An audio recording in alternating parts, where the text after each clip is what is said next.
আসসালামু আলাইকুম।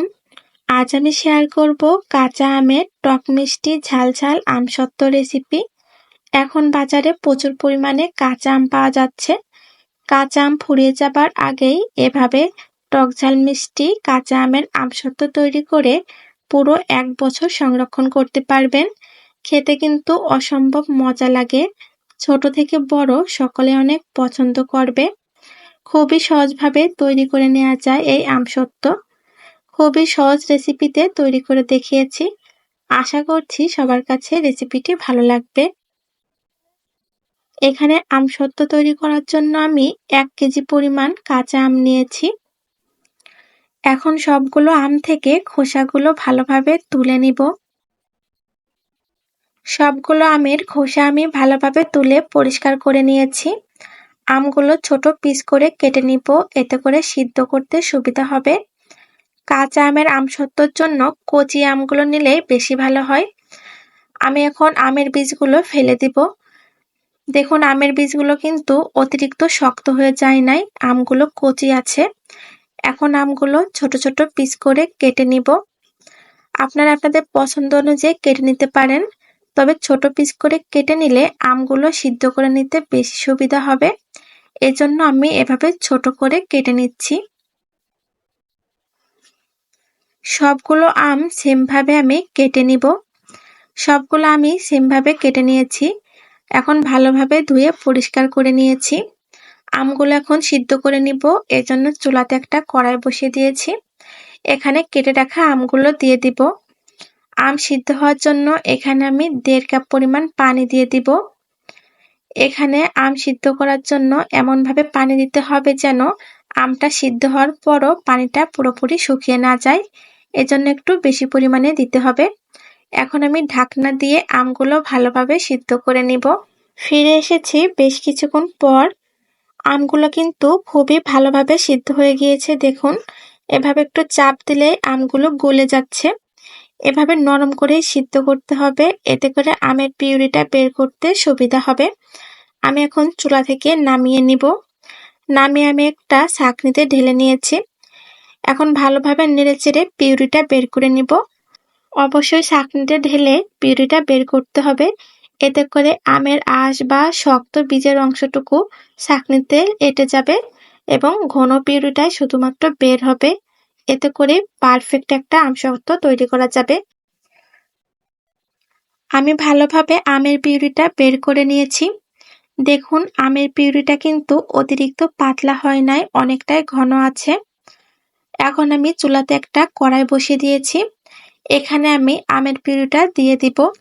আমের পিউরিটা ঠিক এভাবেই ঘন করে তৈরি করতে হবে। বেশি পাতলা হয়ে গেলে অনেক সময় জাল করে তৈরি করতে হয়, সময় বেশি লাগে। এখন আমি এখানে দিয়ে দিব 1 কাপ পরিমাণ চিনি। এখানে যেহেতু আমি 1 কেজি আম নিয়েছি, এর জন্য 1 কাপ পরিমাণ চিনি আমার কাছে পারফেক্ট মনে হয়েছে। যেহেতু আমসত্ত্বটা টক ঝাল মিষ্টি হবে, আপনারা যদি মিষ্টিটা বেশি পছন্দ করেন তবে একটু বাড়িয়েও দিতে পারেন। এখন ভালোভাবে নেড়েচেড়ে চিনিটা গলিয়ে নিব। আমি বেশ কিছুক্ষণ জাল করে চিনিটা ভালোভাবে গলিয়ে নিয়েছি। এখানে আমের পিউরিটা যেহেতু ঘন, এজন্য অনবরত নাড়তে হবে, না হলে পোড়া লেগে যেতে পারে। এখন এখানে দিয়ে দিয়েছি 1 চা চামচ পরিমাণ লবণ, আরও দিয়েছি 1 চা চামচ পরিমাণ গোলমরিচের গুঁড়া। এখন ভালোভাবে নেড়েচেড়ে মিশিয়ে নিতে হবে। আমি ভালোভাবে নেড়েচেড়ে সবকিছু মিশিয়ে নিয়েছি। অবশ্যই চুলার জালটা এখানে মিডিয়াম হিটে রাখবেন, না হলে কিন্তু নিচ থেকে পোড়া লেগে যেতে পারে। এখন এখানে দিয়ে দিব 1 চা চামচ পরিমাণ চিলি ফ্লেক্স, দিয়ে দিব এখানে 2 ফোঁটা গ্রিন ফুড কালার। অবশ্যই অল্প পরিমাণে দিতে হবে, না হলে অতিরিক্ত কালার হয়ে যাবে। যেহেতু কাঁচা আমের আমসত্ত্ব তৈরি করছি, এজন্য একটু গ্রিন কালার রেখেছি, এতে দেখতে সুন্দর লাগবে। এটা অপশনাল না, চাইলে স্কিপ করতে পারেন। আমি ভালোভাবে নেড়েচেড়ে মিশিয়ে নিয়েছি। এখন আরও কিছুক্ষণ জাল করে একটু ঘন করে নেব পিউরিটা। ফিরে এসেছি কিছুক্ষণ পর। আমের পিউরিটা কিন্তু অনেকটাই ঘন হয়ে এসেছে। আমের পিউরিটা অবশ্যই একটু জাল করে ঘন করে নিতে হবে, এতে করে আমসত্ত্বটা তাড়াতাড়ি তৈরি হবে। এখন আমি চুলা থেকে নামিয়ে নিব। নামিয়ে একটু ঠান্ডা করে নিতে হবে। আমসত্ত্ব দেওয়ার জন্য আমি একটা ছাড়ানো প্লেট নিয়ে নিয়েছি। এখানে আমি অল্প পরিমাণ তেল ব্রাশ করে দিচ্ছি, এতে করে আমসত্ত্বটা তুলতে অনেক সুবিধা হবে। এখন এখানে আমের পিউরিটা দিয়ে দিব। আমি একটু পাতলা আমসত্ত্ব তৈরি করতে চাচ্ছি, এজন্য এখানে অল্প পরিমাণ আমের পিউরি দিয়ে দিয়েছি। এখন ভালোভাবে চারিদিকে ছড়িয়ে দিব। এভাবে চারিদিকে ছড়িয়ে একটু পাতলা করে দিতে হবে। দেখুন আমি ঠিক এভাবে রেখেছি। আপনারা চাইলে একটু ভারী করেও দিতে পারেন, তবে এভাবে পাতলা করে দিলে একদিনের রোদেই ভালোভাবে শুকিয়ে যায়। আমি আরো কয়েকটা প্লেটেও দিয়ে নিয়েছি। এখন আমি রোদে দিয়ে ভালোভাবে শুকিয়ে নিব। ফিরে এসেছি একদিন পর। পড়া একদিনের রোদে দিলে কিন্তু ভালোভাবে শুকিয়ে যায়, তবে যদি না শুকায় সেক্ষেত্রে আরো একদিন রোদ দিয়ে নেবেন। রোদের তাপমাত্রার উপর নির্ভর করে। দেখুন আমার 3টা প্লেটের আমসত্ত্বই ভালোভাবে শুকিয়ে গিয়েছে। এখন আমি আমসত্ত্বগুলো তুলে নিব। যেহেতু তেল দিয়ে নিয়েছিলাম এজন্য কতটা পারফেক্ট ভাবে উঠে আসছে দেখুন, নিচে কিন্তু একটুও লেগে যাচ্ছে না। আমসত্ত্বগুলো খুবই ভালোভাবে শুকিয়েছে।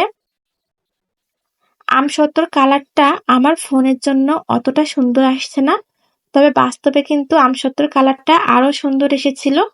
আর এর টেস্টের কথা নাই বললাম, খেতে কিন্তু অসম্ভব মজা। আপনারা এভাবে তৈরি করে দেখতে পারেন। এমন নিত্য নতুন রেসিপি পেতে আমার চ্যানেলটি সাবস্ক্রাইব করে রাখবেন। যারা ফেসবুক পেজ থেকে দেখছেন পেজটি ফলো দিয়ে রাখবেন, এতে নিত্য নতুন রেসিপি আপলোড দিলেই আপনাদের কাছে পৌঁছে যাবে। এখন আমি আমসত্ত্বগুলো মন মতো করে কেটে তুলে নেব। আপনারা আপনাদের পছন্দ মতো সাইজ অনুযায়ী কেটে নেবেন। আমি আমসত্ত্বগুলো সবগুলো কেটে নিয়েছি। দেখুন খেতে কিন্তু অসম্ভব মজা হয়।